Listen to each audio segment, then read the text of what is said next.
देखें, अभी तक जो भी रिजोल्यूशन चैप्टर में हम लोग पढ़े वो सिंपल क्वेश्चन था।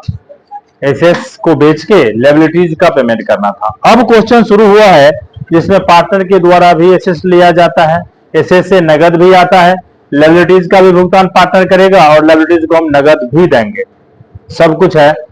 तो देखते हैं ये क्वेश्चन नंबर 17। क्वेश्चन नंबर 17 में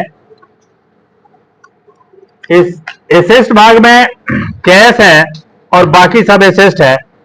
टोटल एसेट्स का 1,50,000 है, जिसमें कैश वैल्यू दिया हुआ है कितना, 10,000। इसीलिए हम ऑल एसेट्स 1,50,000 में से 10,000 को घटा दें तो ऑल एसेट्स हमारे पास बच जाएगा कितना, 1,40,000। इसके बाद इधर से सिर्फ क्रेडिटर आएगा, bye creditors account, bye creditors account 30,000। इसमें पार्टिकुलर अमाउंट आप लोग खुद से कर लेंगे। अब देखें सवाल के नीचे, ए एक पार्टनर है जो फर्नीचर 6,000 में लेता है, डेटर 25,000 में और स्टॉक 36,000 में और अन्य संपत्ति से 50,000। ये रिसीव हो गया, यानी ये तीन को चीज से नगद मिला, लेकिन ए ले लिया कौन चीज, फर्नीचर। तो पार्टनर के नाम पर यहां पहले लिखाएगा by A account, A account 6,000, फिर by cash account. Working note जो हम करते थे उसको थोड़ा हम यही कर रहे हैं, यानी हम काम बढ़ा रहे हैं। कैश अकाउंट करके अंडरलाइन में ले लें। डेटर कितना, डेटर का अमाउंट दिया हुआ है 25,000। डेटर के बाद स्टॉक 35,000 और अन्य संपत्ति से 50,000 प्राप्त हुआ, तो अदर 50,000, कुल मिला के 1,10,000।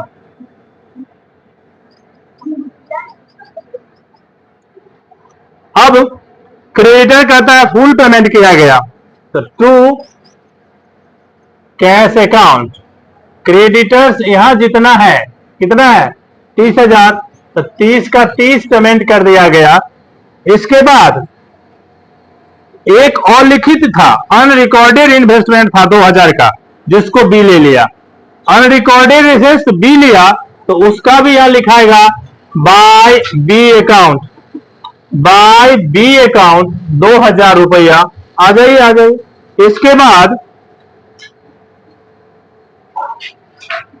1,000 रुपया डिसोल्यूशन एक्सपेंसेस का है, तो to cash account dissolution expenses के लिए 1,000, 40, 30, 70 और 1, 71, 1,71,000 लेके इधर आते हैं 1,71,000। 6 2 8 3 11 3 1 4 1 5 2 7, 6 2 8 3 11 3 1 4 1 5 2 7, 6 2 8। सवाल तो इतना ही है, क्या मिसिंग, एक बी ले लेता है, वसूली खर्च 1,000। ये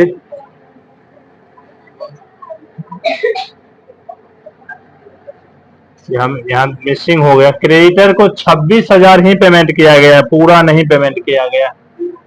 6 1 7 4 2 6 86, 67,000, 67,000, 6 2 8 9 17 3 1 4 1 5 1 6, 19,000 रुपया लॉस आया बाय। ये सवाल में थोड़ा सा मिसिंग हो गया था। क्रेडिटर 30,000 है, जिसके लिए बोल रहा है कि फुल पेमेंट स्वरूप 26,000 रुपया पेमेंट किया गया, तो यहां हम 26,000 ही लिखेंगे। 19,000 को एबीसी पार्टनर है इसके बीच बांट देंगे, by loss divided into ABC account in ratio. Partner के बीच का रेशियो क्या है, 2-2-1, 2-2-1, 19,000 इंटू 2-2-1 5, 5 3 15, 5 8 38 दूनी 76,000, 76,000 7600 हजार बोलते हैं। कै कैपिटल अकाउंट, 3 पार्टनर है, 3 अमाउंट का कॉलम एक साथ ले लें, पार्टनर का नाम इंडिकेट कर दें, बाय बैलेंस बीडी के रूप में जो भी कैपिटल है 50,000, 40,000 और 30,000 ये डाल दें। टू लॉस अकाउंट, लॉस 7,600, 7,600 और 3,800। अब यहां ध्यान दें, अभी तक इतना ही काम होता था। अब यहां दो पार्टनर है, ए यहां लिया है कितना 6,000 का और बी लिया है कितने का। रियलाइजेशन अकाउंट में कहां है, सीआर भाग में, तो कैपिटल अकाउंट में आएगा डीआर भाग में। टू रियलाइजेशन अकाउंट करके लिखाएगा, टू रियलाइजेशन अकाउंट करके ए में 6,000, बी में और सी में कुछ नहीं, सी में लाइन खींच के छोड़ देंगे क्योंकि सी तो कुछ नहीं लिया है। इसके बाद अगर जनरली जब रहता क्वेश्चन में तो हम बांटते, कुछ भी नहीं है, इतना ही पे हम बैलेंस करेंगे। ये 30,000, 40,000 और 50,000 इसको लेके डेबिट में चले आइए। 30,000 में से 3,800 घट जाएगा, इधर 40,000 में से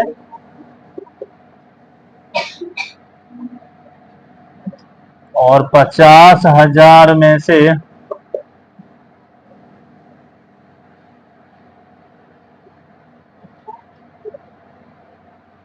टू कैश अकाउंट। इसके बाद किसी भी अकाउंट के नीचे के अमाउंट को डबल लाइन से बंद करेंगे, नंबर इस सब रीजन से भी कटता है। सवाल बनाते समय एग्जाम में लोग ध्यान नहीं देता है, और ये पार्टिकुलर अमाउंट लिखना, अमाउंट के नीचे आरएस का चिन्ह देना, ये सब आवश्यक है, इस सब चीज पे भी ध्यान देना है एग्जाम में। To balance BD, to balance BD cash जो हम छोड़े हैं 10,000 रुपया वो यहां आ जाएगा। एसएस से ये तीनों मिला के 1,10,000 आया था। To realisation account 1,10,000।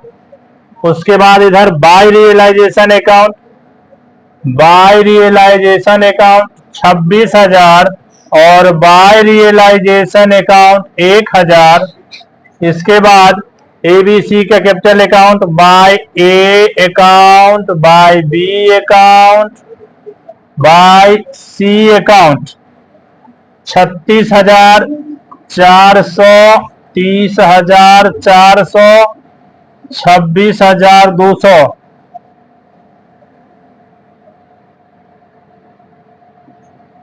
एक लाख 20,000, 1,20,000।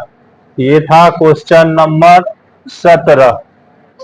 अब क्वेश्चन नंबर 18 में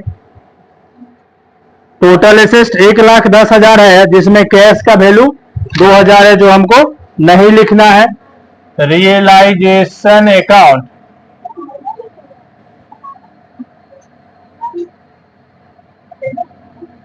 to all asset account, all asset account 1,08,000। Total 1,10,000 में से 2,000 कैश छोड़ देंगे। इधर से creditors, by creditors account 40,000। By A देखो यहां भी लिया है डेटर्स एवं स्टॉक, ए ट्रेड स्टॉक और डेटर को 10% के डिस्काउंट पर ले लिया, तो स्टॉक 20,000 है और डेटर 18,000 है। इस दोनों का बेस प्राइस जोड़ते हैं तो बुक वैल्यू हुआ 38,000। 38,000 के चीज को 10% डिस्काउंट पर लिया, 38,000 का 10% 3,800, तो बच जाएगा कितना 34,200 में ए लिया, तो बाय ए अकाउंट 34,200।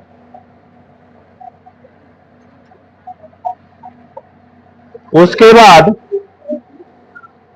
बी 16,000 में मोटर कार लेता है, तो बाय बी अकाउंट, बी के नाम पे 16,000। इसके बाद लैंड एंड बिल्डिंग को 75,000 रुपया में बेचा गया, लैंड एंड बिल्डिंग को 75,000 में बेचा गया, तो बाय कैश अकाउंट 75,000।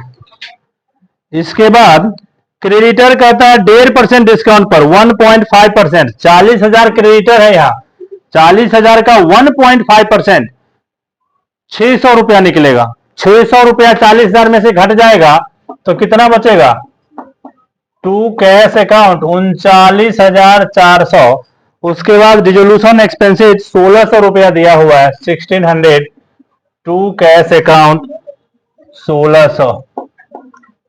इधर जोड़ लें 200, 6 4 10, 5 15, 4 1 5, 3 8, 1 9, 7 16, 1,65,200, 200, 8 1 9 9 18, 1 19, 6 25, 3 2 5, 1 6, टू प्रॉफिट, बातचीत नहीं करें, into A B C account in ratio 4 3 2, 16,200 को 4 3 2, 4 3 7 2 9, 9 18 चौका 72, 18 तिया 54, 18 दूनी 36। कैपिटल अकाउंट 3 पार्टनर है, 3 कॉलम इधरो 3 कॉलम इधरो, A B C by balance B D, by balance B D 40,000, 20,000 और 10,000। सवाल में रिजर्व वगैरह नहीं है। टू रियलाइजेशन अकाउंट, यहां रियलाइजेशन अकाउंट देखेंगे, ए और बी दो एसेट्स लिया है, ए 34,200 और बी 16,000, सी में कुछ नहीं। बाय रियलाइजेशन प्रॉफिट अकाउंट, यहाँ प्रॉफिट है 7,200, यहाँ पे 5,400 और 3,600, जोड़ के बैलेंस कर दें 13,600, 25,400, 47,200, 13,600 के लिए 13,600, 25,400 में से 16,000 घट जाएगा, 47,200 में से 34,000 घट जाएगा।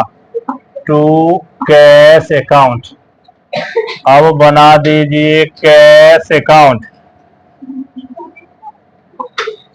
To balance BD, balance BD 2,000, to realisation account, ये कैश आया है 75,000, by realisation account 39,400, by realisation account 1,600, by A account 13,000, by B account 9,400, by C account 13,600, इसको जोड़ लें 77,000, 77,000। ये नहीं मिलेगा तो सवाल गलत माना जाएगा। ठीक है, अब ये इसी के तर्ज पे आप 19 और 20 होमवर्क करेंगे।